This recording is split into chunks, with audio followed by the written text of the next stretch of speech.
মানুষের চলাফেরা দেখলে মনে হয় মানুষ কোনোদিন মরবে না। বর্তমানে মানুষের যে চলাফেরা দেখলে মনে হয় সারা জীবন পৃথিবীতে থাকবে। সবাই শুধু টাকা চাই, অনেক সম্পদ চাই। আমার ভাইয়ের থেকে আমার অনেক বেশি সম্পদ লাগবে। না হয় আমার সম্মান থাকবে না। সমাজে মানুষ কি বলবে? যে আমার ভাইয়ের অনেক সম্পদ, অনেক টাকা। আমারও অনেক টাকা থাকা লাগবে। সেটা হোক হালাল বা হারাম, টাকা লাগবে ব্যাস। একটা বাড়ি করতে হবে, জীবনে সফল হতে হবে, একটা সুন্দর মেয়েকে বিয়ে করতে হবে। না হয় সমাজে মুখ দেখাতে পারবো না, ইত্যাদি, ইত্যাদি। আর এখন টাকা ছাড়া মানুষ মানুষকে দামও দেয় না।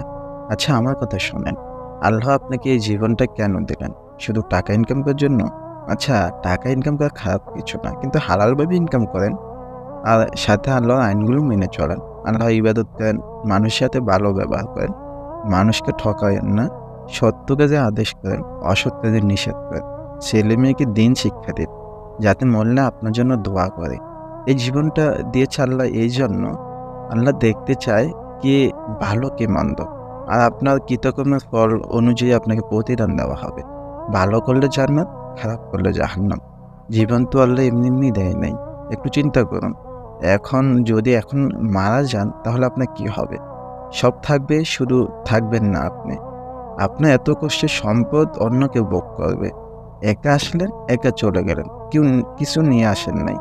আবার কিছু নিয়েও যাবেন না। মাটি থেকে তৈরি হলেন, আবার মাটিতে মিশে গেলেন। তাই বলে আল্লাহর দিকে ফিরে আসেন। একদিন সব ধ্বংস হয়ে যাবে। থেকে যাবে আপনার আমার আল্লাহ। আল্লাহ আপনাদেরকে সঠিক পথে পরিচালিত করুক। আমিন।